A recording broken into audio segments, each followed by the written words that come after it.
ଯେତେ ଟଙ୍କା ଅର୍ଜିଲେ ମଧ୍ୟ ଅଣ୍ଟୁ ନାହିଁ କି? ତେବେ ଧ୍ୟାନ ଦିଅନ୍ତୁ ଏହି 10ଟି ଦୋଷକୁ। ଯଦି ଆପଣମାନଙ୍କ ଘରେ ଏହି 10ଟି ଖରାପ ଗୁଣ ହେଉଛି ବା ଖରାପ କାମ ହେଉଛି, ବଦ ଅଭ୍ୟାସ ଆପଣମାନେ କରୁଛନ୍ତି, ତେବେ ଆପଣଙ୍କ ପାଖରେ ଟଙ୍କାଟିଏ ବି ରହିବ ନାହିଁ। ଯେତେ ପୂଜାପାଠ କରନ୍ତୁ, ଯେତେ ନୀତି ନିୟମ ତପସ୍ୟା ବାର ବ୍ରତ ଉପବାସ କରନ୍ତୁ, ଯଦି ଆପଣମାନେ ଏହି 10ଟି କାର୍ଯ୍ୟ କରୁଛନ୍ତି, ଆପଣଙ୍କ ଘରେ କେବେ ବି ଟଙ୍କାଟିଏ ରହିବନି। ଏବଂ ଆପଣଙ୍କୁ ଏମିତି କିଛି ଉପାୟ ବି କହିବି ଯେ କେମିତି ଆପଣଙ୍କ ଘରେ ସ୍ଥାୟୀ ଲକ୍ଷ୍ମୀର ବାସ ରହିବ। ତେଣୁ ଭିଡ଼ିଓର ଶେଷ ପର୍ଯ୍ୟନ୍ତ ଆପଣମାନେ ମୋ ସହ ଯୋଡ଼ି ରୁହନ୍ତୁ। ଦର୍ଶକ ବନ୍ଧୁ, ଆମେ କେତେ ବାର ବ୍ରତ ଉପବାସ କରୁଛେ, ଏମିତିକି ମାର୍ଗଶିର ଲକ୍ଷ୍ମୀ ପୂଜାରେ ବି ମାଙ୍କୁ ପ୍ରାର୍ଥନା କରୁଛେ ଯେ ଆମ ଘରେ ଦୁଃଖ ଦରିଦ୍ରତା ରୋଗ କ୍ଲେଶ କଷ୍ଟ ଦୂର ହଉ। କିନ୍ତୁ କ'ଣ ସତରେ ଦୂର ହୋଇଥାଏ? କେବଳ ପୂଜା ପାଠ କଲେ ହେବ ନାହିଁ। ମା ମହାଲକ୍ଷ୍ମୀଙ୍କୁ ଏମିତି ବହୁତ ସାରା ଜିନିଷ ପସନ୍ଦ ଯାହାକି ଆମକୁ କରିବା ନିହାତି ଦରକାର ଅଟେ। ଯଦି ଆପଣମାନଙ୍କର ଟଙ୍କାଟିଏ ବି ମାସ ଶେଷକୁ ରହୁନାହିଁ, ଏହି ଭିଡ଼ିଓଟି ଖାସ୍ ଆପଣମାନଙ୍କ ପାଇଁ। ଯେତେ ରୋଜଗାର କଲେ ବି ଯାହାକୁ ଅଣ୍ଟୁ ନାହିଁ, ସବୁବେଳେ ଯାହା ଘରେ ଅଭାବ ଅନଟନ ଲାଗି ରହୁଛି, ସେମାନେ ଏହି କିଛି ଜିନିଷ ଉପରେ ନଜର ପକାନ୍ତୁ। ଏବଂ ଆଜି ମୁଁ ଆପଣମାନଙ୍କୁ ଏମିତି କିଛି ଉପାୟ କହିବି ଯାହାଦ୍ୱାରା କି ଆପଣଙ୍କ ଘରେ ସ୍ଥାୟୀ ଲକ୍ଷ୍ମୀ ବାସ ହେବ। ତେଣୁ ଭିଡ଼ିଓର ଶେଷ ପର୍ଯ୍ୟନ୍ତ ନିହାତି ଯୋଡ଼ି ରୁହନ୍ତୁ। ଯଦି ଆପଣମାନେ ଚ୍ୟାନେଲରେ ନୂଆ ଆସୁଛନ୍ତି, ଚ୍ୟାନେଲକୁ ସବସ୍କ୍ରାଇବ୍ କରି ପାଖରେ ଥିବା ବେଲ୍ ଆଇକନକୁ ପ୍ରେସ୍ କରନ୍ତୁ ଏବଂ କମେଣ୍ଟ ସେକ୍ସନରେ ଜୟ ମା ଲକ୍ଷ୍ମୀ ନିହାତି ଲେଖନ୍ତୁ। ଅତି ଧୈର୍ଯ୍ୟର ସହକାରେ ଭିଡ଼ିଓର ଶେଷକୁ ପର୍ଯ୍ୟନ୍ତ ଦେଖିବା ପାଇଁ ଚେଷ୍ଟା କରନ୍ତୁ ଏବଂ ବହୁ ମାତ୍ରାରେ ସେୟାର କରନ୍ତୁ। ପ୍ରଥମ କଥା, ସକାଳୁ ଉଠିବା ପରେ ଯେଉଁ ବ୍ୟକ୍ତି ନିଜର ବିଛଣାକୁ ସଜାଡ଼ି ନଥାଏ, ଯେଉଁ ବ୍ୟକ୍ତି ନିଜ ବିଛଣାକୁ ଅସଜଡ଼ା କରି ପକାଇଥାଏ, ତାଙ୍କ ଘରେ ସଦାବେଳେ ଦରିଦ୍ରତା ଲାଗି ରହିଥାଏ। ଯେତେ ରୋଜଗାର କଲେ ବି ଅଣ୍ଟୁ ନଥାଏ। ଯଦି ଆପଣମାନେ ବି ଏହି ଭୁଲ କରୁଛନ୍ତି, ଏହାକୁ ତୁରନ୍ତ ସଜାଡ଼ି ଦିଅନ୍ତୁ। ଦ୍ୱିତୀୟରେ, ଯଦି ଆପଣମାନେ ସକାଳୁ ଉଠି ସାରିବା ପରେ ଆଇନା କିମ୍ବା ଭଗବାନଙ୍କ ମୂର୍ତ୍ତି ଦେଖୁଛନ୍ତି, ଅର୍ଥାତ୍ ମନ୍ଦିରକୁ ଚାଲି ଯାଉଛନ୍ତି, ଆପଣଙ୍କ ଘରର ଠାକୁର ଘରକୁ ଚାଲି ଯାଉଛନ୍ତି, ଏହା ବି ଆପଣଙ୍କର ଅର୍ଥହାନିର ପ୍ରଥମ ସଂକେତ ଅଟେ। ଏବେ ଆପଣମାନେ କହିବେ ଯେ ନା, ସକାଳୁ ଉଠିବା ପରେ ଭଗବାନଙ୍କ ମୂର୍ତ୍ତି ଦେଖିଲେ ଏସବୁ ହୁଏ? ଆଜ୍ଞା ହଁ ଦର୍ଶକ ବନ୍ଧୁ, କାରଣ ଆମେ ଅପବିତ୍ର ଅବସ୍ଥାରେ କେବେ ବି ଭଗବାନଙ୍କ ପାଖକୁ ଯିବା ଉଚିତ ନୁହଁ। ସଦାସର୍ବଦା ସ୍ନାନ କରି ହିଁ ଯିବା ଦରକାର। ସକାଳୁ ଉଠି ସାରିବା ପରେ ପ୍ରଥମେ ନିଜର ହାତ ପାପୁଲିର ଦର୍ଶନ କରି ପ୍ରାତଃସ୍ମରଣ କରି ନିଜର ଇଷ୍ଟଦେବଙ୍କୁ ସ୍ମରଣ କରିବା ଦରକାର। ଏହା ହେଉଛି ନିୟମ। ତୃତୀୟରେ, ଯଦି ଆପଣମାନେ ସଦାସର୍ବଦା ବାଥରୁମରେ ଯେତେବେଳେ ସ୍ନାନ କରୁଛନ୍ତି, ଆପଣମାନେ ଖାଲି ବାଲ୍ଟି ରଖିକରି ଚାଲି ଆସୁଛନ୍ତି, ନିଜର ଓଦା କପଡ଼ାକୁ ସେମିତି ହିଁ ବାଥରୁମରେ ପକାଇ ଦେଉଛନ୍ତି, ତେବେ ଏହା ବି ଧନହାନିର ତୃତୀୟ ସଂକେତ ଅଟେ। ଚତୁର୍ଥ ସଂକେତ, ଡେରି ପର୍ଯ୍ୟନ୍ତ ଶୟନ କରିବା ଏବଂ ନିଜର ଘରକୁ ଝାଡ଼ୁ ନ କରିବା। ଯଦି ଝାଡ଼ୁ କରି କ'ଣ କରୁଛନ୍ତି, ଆପଣମାନେ ଅଳିଆକୁ ଗୋଟିଏ ଜାଗାରେ ହିଁ ରଖି ଦେଉଛନ୍ତି, ତାହାକୁ କାଢ଼ି କରି ଯଦି ଡଷ୍ଟବିନରେ ପକାଉନଥିବେ, ଗୋଟିଏ ଜାଗାରେ ସେମିତି ଗଦେଇ କରି ରଖୁଥିବେ, ଏହା ବି ଧନହାନିର ପ୍ରଥମ ସଂକେତ। ସେଠି ଅଲକ୍ଷ୍ମୀ ବାସ କରନ୍ତି। ପଞ୍ଚମ ସଂକେତ, ଯଦି ଆପଣମାନେ ନିଜର ଘରେ ଖରାପ ଇଲେକ୍ଟ୍ରିକ୍ ସାମାନ ସେମିତି ହିଁ ପକେଇକରି ରଖିଛନ୍ତି, ତାହାକୁ ରିପେୟାର କରୁନାହାନ୍ତି, କାହାକୁ ଦେଉନାହାନ୍ତି, ତେବେ ଏହା ବି ଅର୍ଥହାନିର ପ୍ରଥମ ସଂକେତ ଅଟେ। ଯଦି ଆପଣମାନେ ନିଜ ଘରେ ବୁଢ଼ିଆଣୀ ଜାଲ ଅଳନ୍ଧୁ ଏସବୁକୁ ସଫା କରୁନାହାନ୍ତି, ତେବେ ଏହା ବି ଧନହାନିର ଏକ ସଂକେତ ଅଟେ। ଯଦି ଆପଣମାନେ ନିଜ ପାଖରେ କେତେ ବି ବସ୍ତ୍ର ଥାଉନା କାହିଁକି ସଦାବେଳେ ଅସନା ଚିରା ଫଟା ବସ୍ତ୍ର ପିନ୍ଧୁଛନ୍ତି ଏବଂ ଯଦି ବସ୍ତ୍ର ଆପଣଙ୍କର ଚିରା ଫଟା ହୋଇଯାଉଛି, ତାହାକୁ ସିଲାଇ କରି ପିନ୍ଧନ୍ତୁ, ସେମିତି ପିନ୍ଧନ୍ତୁ ନାହିଁ।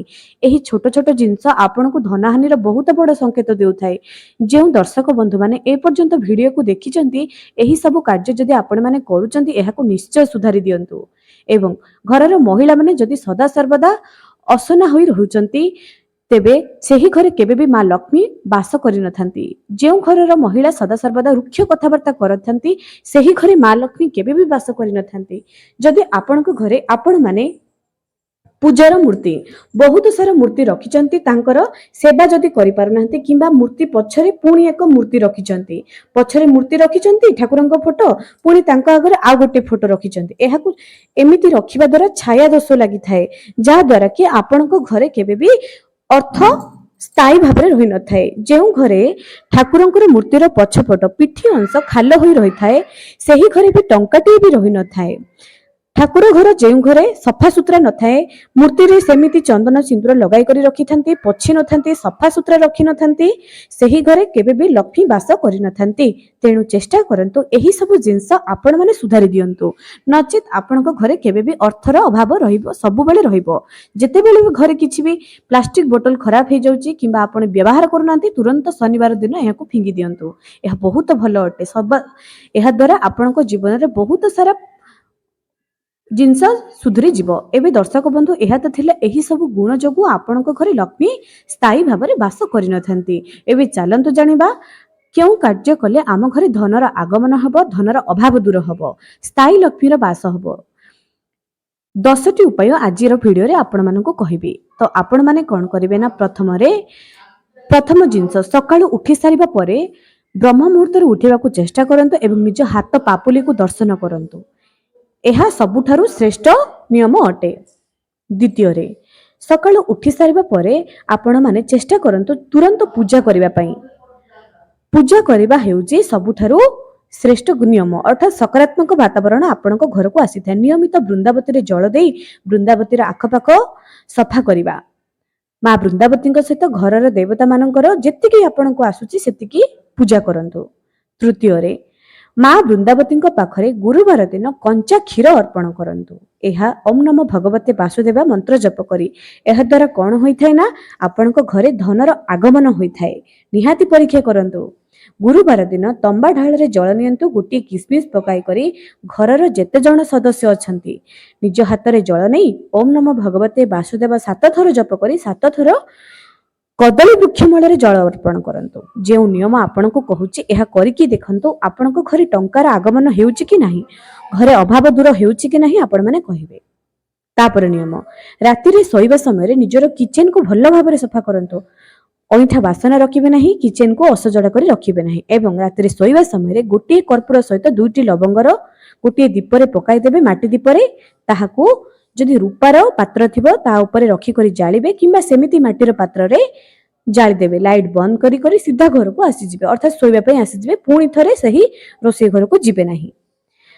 ପଞ୍ଚମ ନିୟମ, ନା ଆପଣମାନେ ଯେତେବେଳେ ବି ପୂଜା କରୁଛନ୍ତି, ଆପଣଙ୍କର ପୂଜା ଘର କଥା କହୁଛି, ପୂଜା କରୁଛନ୍ତି, ପୂଜା ସରିଗଲା, କର୍ପୂରର ଆଳତି କରିବେ। ଘଣ୍ଟି ବଜାଇ ବଜାଇ ପୁରା ଘର ସାରା ତାହାକୁ ବୁଲାଇବେ, ପୁରା ମୁଖ୍ୟ ଦ୍ୱାର ପର୍ଯ୍ୟନ୍ତ ଯିବେ। ପୁଣି ସେହି କର୍ପୂରର ଆଳତିକୁ ଆଣିକରି ନିଜର ପୂଜା ଘରେ ରଖିଦେବେ। ସନ୍ଧ୍ୟା ସମୟରେ ସନ୍ଧ୍ୟା ଦୀପ ଗୋଧୂଳି ବେଳାରେ ଦେବାକୁ ଚେଷ୍ଟା କରନ୍ତୁ। ସନ୍ଧ୍ୟାବତୀ ଯେଉଁମାନେ ଦେଉଛନ୍ତି, ସନ୍ଧ୍ୟାବତୀ ଦେବା ପୂର୍ବରୁ ନିଜ ଘର ପରିଷ୍କାର ରଖିବେ, ଅଇଁଠା ବାସନ ମାଜି ଦେଇଥିବେ ଏବଂ ମହିଳାମାନେ ସାଜ ଶୃଙ୍ଗାର ହୋଇକରି ଲକ୍ଷ୍ମୀ ପୂଜା କରନ୍ତୁ। ସନ୍ଧ୍ୟା ଦୀପ ଦିଅନ୍ତୁ ସନ୍ଧ୍ୟା ସମୟରେ। ଏହି ନିୟମ ପାଳନ କଲେ ଆପଣଙ୍କର ମଙ୍ଗଳ ହେବ। ଟଙ୍କା ଘରେ ସ୍ଥାୟୀ ଭାବରେ ନ ରହିବାର ଏହା ହିଁ ମୁଖ୍ୟ କାରଣ। ତାପରେ ନିୟମ, ପ୍ରତି ଶୁକ୍ରବାର ଦିନ ସନ୍ଧ୍ୟା ସମୟରେ ମା ଲକ୍ଷ୍ମୀଙ୍କର ପୂଜା କରନ୍ତୁ। ମା ଲକ୍ଷ୍ମୀଙ୍କୁ ପଦ୍ମ ଫୁଲ ଦିଅନ୍ତୁ, ସ୍ନାନ କରାଇ ଦିଅନ୍ତୁ, ପଞ୍ଚାମୃତ ହଉ, ହଳଦୀ ଜଳ ହଉ, ସ୍ନାନ କରନ୍ତୁ।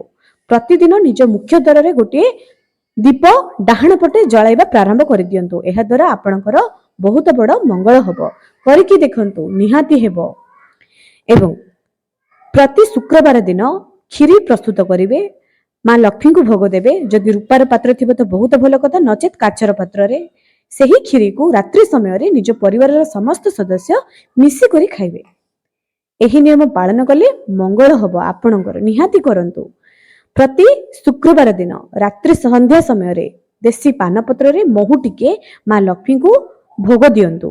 ଏହା ଆପଣଙ୍କର ଜୀବନରେ ବହୁତ ବଡ଼ ଅର୍ଥହାନିକୁ ଅଟକାଇ ଦେବ। ନିହାତି ଆପଣଙ୍କ ଘରେ ମା ଲକ୍ଷ୍ମୀଙ୍କର ସ୍ଥାୟୀ ବାସ ହେବ।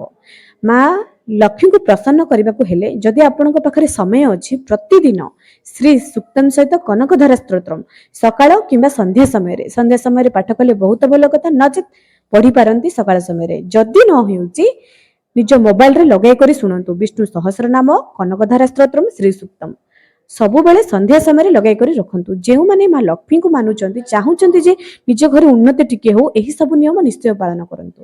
ଟଙ୍କାର ଅଭାବ ଯଦି ଦୂର ନ ହେବ କହିବେ। ଗୋଟିଏ ଶୁକ୍ରବାର ଦିନ ଗୋଟିଏ ମାଟିର ସରାଗତ ନେଇକରି ଆସନ୍ତୁ। ସେହି ଦିନ ଠାରୁ କିଛି କିଛି ଟଙ୍କା ସେଥିରେ ପୁରାଇବା ଆରମ୍ଭ କରିଦିଅନ୍ତୁ, ଦେଖିବେ ଅଭାବ ଦୂର ହେବ। ଯେତେବେଳେ ମାସର ପ୍ରଥମ ସାଲାରୀ ଆପଣଙ୍କୁ ମିଳୁଛି, ସେଥିରୁ କିଛି ଭଗବାନଙ୍କ ପାଇଁ ବାହାର କରିଦିଅନ୍ତୁ ଏବଂ ତାହାକୁ ତୁରନ୍ତ ନେଇକରି ମନ୍ଦିରର ହୁଣ୍ଡିରେ ପକାଇ ଦିଅନ୍ତୁ ଏବଂ ଆପଣ ଆପଣଙ୍କର ଘର ଖର୍ଚ୍ଚ କରିଦେଲେ। ତାପରେ କ'ଣ କରିବେ, କିଛି ଗରିବ ଲୋକକୁ ଦାନ ଦେବେ। ଟଙ୍କାଟିଏ ହେଉ ପଛେ ନିଶ୍ଚୟ ଦାନ ଦିଅନ୍ତୁ, ଆପଣଙ୍କର ନିଶ୍ଚୟ ଉନ୍ନତି ହବ। କରିକି ଦେଖନ୍ତୁ। ଯେଉଁମାନେ ଏ ପର୍ଯ୍ୟନ୍ତ ଭିଡ଼ିଓ ଦେଖିଲେଣି ଥରେ କରିକି ଦେଖନ୍ତୁ ଏବଂ ସଦାସର୍ବଦା ନିଜ ଘରେ ଆଳତି, ଝୁଣା, ଦୀପ, ଧୂପ କରିଥାନ୍ତୁ। ଘରେ ସଦାସର୍ବଦା ଭଜନ ଲଗାନ୍ତୁ। ଘରର ସଦସ୍ୟମାନଙ୍କ ଭିତରେ ମତଭେଦ ମନାନ୍ତର ଯଦି ହେଉଛି ଏହା ବି ଦୂର ହୋଇଯିବ। କେତେ କଳି ଝଗଡ଼ା ହଉ, କେତେ ଅର୍ଥ ହବ, ନିଶ୍ଚୟ ଦୂର ହବ। ଧୀରେ ଧୀରେ କରିକି ଦେଖନ୍ତୁ, ଗୋଟିଏ ଥରରେ ହେବ ନାହିଁ, ଧୀରେ ଧୀରେ କଲେ ହିଁ ହବ। ଆଜିର ଭିଡ଼ିଓ ଆପଣଙ୍କୁ କିପରି ଲାଗିଲା କମେଣ୍ଟ ସେକ୍ସନରେ ନିହାତି ବତାନ୍ତୁ।